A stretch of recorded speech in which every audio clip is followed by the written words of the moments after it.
Hello అండి, నమస్తే. ఇప్పుడు మాట్లాడే టాపిక్ వచ్చేసి నారా లోకేష్ గారిని డిప్యూటీ సీఎంగా ప్రమోట్ చేయాలనే ఆలోచన ఏదైతే టీడీపీ సైడ్ నుంచి, టీడీపీ క్యాడర్ నుంచి, టీడీపీ లీడర్స్ నుంచి వచ్చిందో దాని మీద సోషల్ మీడియా నుంచి స్టార్ట్ అయిన చర్చ మెయిన్ స్ట్రీమ్ మీడియా వరకు వచ్చింది.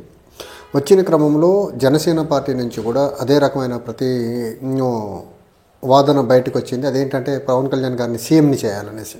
అదంటే అసలు ఇది పొలిటికల్గా మెచ్యూరిటీ ఉండి లేకపోతే లేక చేస్తున్నారనేది అర్థం కావట్లేదు. కానీ ఒక పక్క ఒకళ్ళు ముఖ్యమంత్రిగా ఉన్నారు, కూటమి నుంచి అత్యధిక స్థానాలు ఉన్నాయి. కూటమిలో ఉన్నటువంటి బీజేపీ జనసేన పార్టీ మద్దతు లేకుండా కూడా చంద్రబాబు నాయుడు ముఖ్యమంత్రిగా ఉండగలరు. బట్ స్టిల్ జనసేన వాళ్ళు 21 మంది ఎమ్మెల్యేలు ఉన్నప్పటికీ లోకేష్ గారిని డిప్యూటీ సీఎం చేయాలి అనేసరికి జనసేన వాళ్ళు ఈరోజు మరి ముఖ్యంగా నిన్న మెయిన్ స్ట్రీమ్ మీడియాలో జరిగిన చర్చను బేస్ చేసుకొని ఈరోజు జనసేన పార్టీకి సంబంధించినటువంటి చోటా మోటా నాయకులు బయటకు వచ్చి పవన్ కళ్యాణ్ గారిని ఏకంగా ముఖ్యమంత్రిని చేయాలన్న డిమాండ్ అయితే మీడియా ముందు వ్యక్తపరిచే ప్రయత్నం చేశారు. అది పార్టీ లైనా లేకపోతే పార్టీ అఫీషియల్ లైన్ కాదా అనేది పక్కన పెట్టండి. టీడీపీ సైడ్ నుంచి కూడా పార్టీ లైన్ కాదా అంటే ఖచ్చితంగా నేతలు మాట్లాడిన మాటలు టీడీపీ వాళ్ళు చాలా క్లియర్గా ఇది వ్యక్తిగతంగా మా అభిప్రాయం అని చెప్పే ప్రయత్నం చేశారు, కార్యకర్తల అభిప్రాయం అని చెప్పే ప్రయత్నం చేశారు. అయితే దాన్ని బేస్ చేసుకుని టీడీపీ జనసేన క్యాడర్ నుంచి వస్తున్న ఒత్తిడిని బేస్ చేసుకొని టీడీపీ ఒక కీలకమైన ప్రకటన అయితే రిలీజ్ చేసింది. సో లోకేష్ని డిప్యూటీ సీఎంగా ప్రమోట్ చేయాలా లేదా అనేది కూటమి నేతలు కూర్చొని మాట్లాడుకొని డిస్కస్ చేస్తాము. పార్టీ నేతలు ఎవరు ఈ లైన్ దాటి బయటికి వెళ్ళి మాట్లాడొద్దు, ఈ ఇష్యూని బయట బహిరంగంగా ఎక్కడ మాట్లాడొద్దని చెప్పే ప్రయత్నం చేశారు. కానీ ఈ టీడీపీ ఓవరాల్ ప్రకటనలో మనం కీలకంగా చూడాల్సింది ఇక్కడ ఏంటి అంటే నారా లోకేష్ గారిని డిప్యూటీ సీఎంగా ప్రమోట్ చేయట్లేదు అని చెప్పట్లేదు.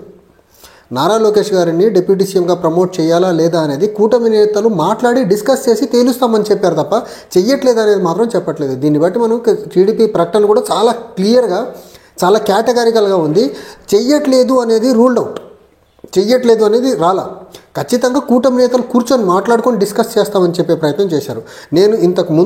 నేను చేసినటువంటి వీడియోలో కూడా నేను చెప్పింది ఏంటంటే పవన్ కళ్యాణ్ గారు వాళ్ళ అన్నయ్య నాగబాబు గారిని క్యాబినెట్లోకి తీసుకోవాలని అడిగిన క్రమంలో ఖచ్చితంగా అదే టైంలో నారా లోకేష్ గారి ఎలివేషన్ కూడా ఖచ్చితంగా అడుగుతారు. సో దీనికి లింక్ పెట్టేసేసి ఇద్దరు నాగబాబు గారిని ఎమ్మెల్సీ త్రూ మంత్రిని చేసి క్యాబినెట్లో తీసుకోకుండా ఆపే ప్రయత్నం చేస్తారు.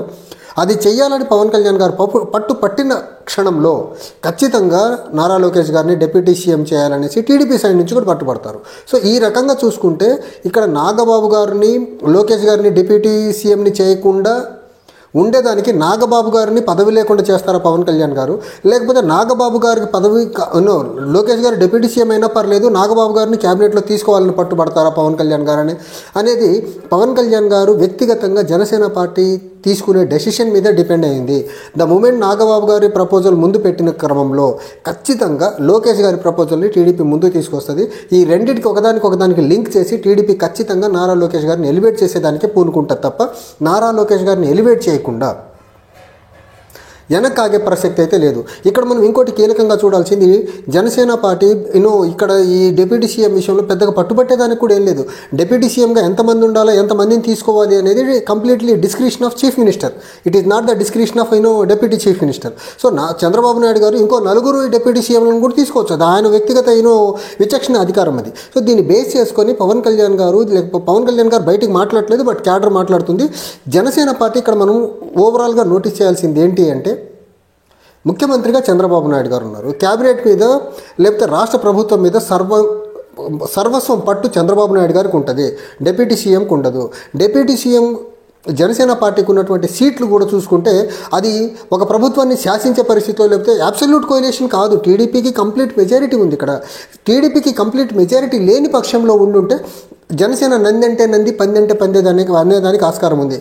కానీ టీడీపీ ఇక్కడ చాలా క్లియర్గా ఈరోజు రిలీజ్ చేసిన ప్రెస్ నోట్లో చూసుకున్నట్లయితే కూటమి నేతలు మాట్లాడి డెసిషన్ తీసుకుంటామని చెప్పారు, కానీ నారా లోకేష్ గారిని డిప్యూటీ సీఎంగా ప్రమోట్ చేయబోము అని మాత్రం చెప్పలేదు. సో దీన్ని బట్టి చూస్తే మనం చాలా క్లియర్గా గాల్లో దీపాన్ని అయితే పెట్టారు టీడీపీ వాళ్ళు. కొంతవరకు ఒక క్యాడర్ యొక్క లేకపోతే మీ క్యాడర్ పరంగా లేకపోతే నాయకత్వం నుంచి, ఎమ్మెల్యేల నుంచో, మంత్రుల నుంచో ఆ చర్చ బయటికి రాకుండా మీడియా వరకు ఆపగలరు. కానీ ఇంటర్నల్గా మాత్రం దీని మీద ఖచ్చితంగా చర్చ జరుగుద్ది.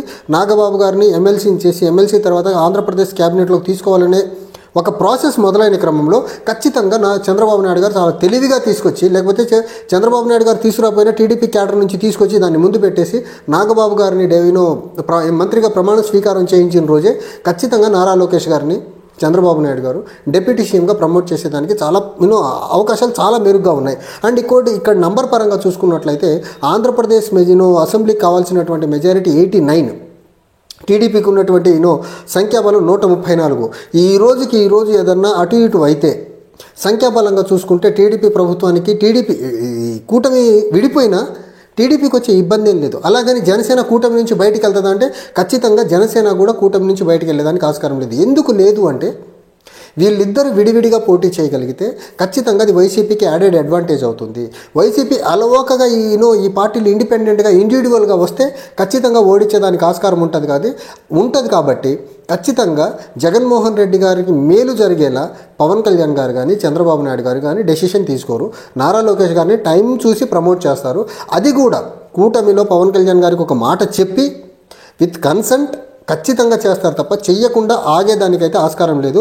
ఈరోజు రిలీజ్ చేసిన ప్రెస్ నోట్ ఏదైతే అది తాత్కాలికంగా కొంతవరకు హోల్డ్ చేసే ప్రక్రియ, కానీ నారా లోకేష్ గారిని డిప్యూటీ సీఎంగా మేము చెయ్యట్లేదు అనేది మాత్రం చాలా క్లియర్గా చెప్పే ప్రయత్నం చేయలేదు.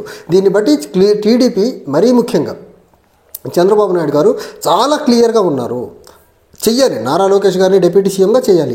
అది ఎప్పుడు ఎలా అనేది మాత్రం అది జనసేన సైడ్ నుంచి వచ్చే కదలికల్ని బేస్ చేసుకొని చంద్రబాబు నాయుడు గారు ఫైన్ ట్యూన్ చేస్తారు తప్ప నారా చంద్రబాబు నాయుడు గారు అలా కొడుకుని ప్రమోట్ చేయకుండా ఇంతటి మెజారిటీ వచ్చిన క్రమంలో స్టెప్స్ నెగిటివ్గా నారా లోకేష్ గారి మీద నెగిటివ్గా ఇంపాక్ట్ పడేలా మాత్రం చర్యలు అయితే అస్సలు తీసుకోడు. సో జనసేన పార్టీ కానీ టీడీపీ కానీ ఖచ్చితంగా ఈ అంశంలో కూర్చొని సామరస్యంగా ముందుకెళ్తాయి తప్ప ఒకళ్ళకొకళ్ళు గొడవ పడి ఒకళ్ళ మీద ఒకళ్ళు మాటలు అనుకొని విడిపోయి జగన్మోహన్ రెడ్డి గారికి వైసీపీ పార్టీకి మేలు చేసే నిర్ణయాన్ని మాత్రం వీళ్ళిద్దరూ తీసుకోరు. ఎందుకంటే వీళ్ళిద్దరికీ తెలుసు 2019లో వీళ్ళిద్దరు విడివిడిగా పోటీ చేసినప్పుడు జగన్మోహన్ రెడ్డి గారు ఎంత థంపింగ్ మెజారిటీతో గెలిచారనేది. సో ఈ క్రమంలో ఒక పక్క కూటమి ప్రభుత్వం మీద 6 గ్యారెంటీలు అనే హామీతో వచ్చి అది ప్రాపర్గా ఇంప్లిమెంట్ చేయకుండా నాంచుకుంటూ ముందుకెళ్తున్న క్రమంలో ఇప్పుడు ఇలాంటి డిఫరెన్సెస్తో విడిపోతే రెండు పార్టీలకి మైనస్ జరుగుద్ది. కాబట్టి ఖచ్చితంగా వీళ్ళు సామరస్యంగా ఆ ఇష్యూని లోపల రిజాల్వ్ చేసుకుని ముందుకెళ్లేదానికి ఈరోజు టీడీపీ ప్రకటన రిలీజ్ చేసింది తప్ప లోకేష్ గారిని డిప్యూటీ సీఎం చేయట్లేదు అని ఖరాఖండిగా అయితే చెప్పే ప్రయత్నం చేయలేదు. సో ఇక్కడ టీడీపీ నుంచి అయితే కనీసం డిప్యూటీ స్పీకర్ మాట్లాడారు, తర్వాత ఉమ్మడి కడప జిల్లా అధ్యక్షులు మాట్లాడారు, పెద్ద లీడర్స్ మాట్లాడారు. కానీ జనసేన సైడ్ నుంచి వచ్చేసరికి నామినేటెడ్గా ఎలాంటి పదవులు లేనోళ్ళు మాట్లాడే ప్రయత్నం చేశారు పవన్ కళ్యాణ్ గారిని ముఖ్యమంత్రిని చేయాలని. సో ఇక్కడ కొంచెం ఇల్లాజికల్గా జనసేన ఆర్గ్యుమెంట్ ఏదైతే పెట్టిందో పవన్ కళ్యాణ్ గారిని ముఖ్యమంత్రి అనేది ఇల్లాజికల్. ఎందుకంటే బలం పరంగా చూసుకున్నా కానీ లేకపోతే టీడీపీ నుంచి బయటకు వచ్చినా కానీ టీడీపీ గవర్నమెంట్ పడిపోదు.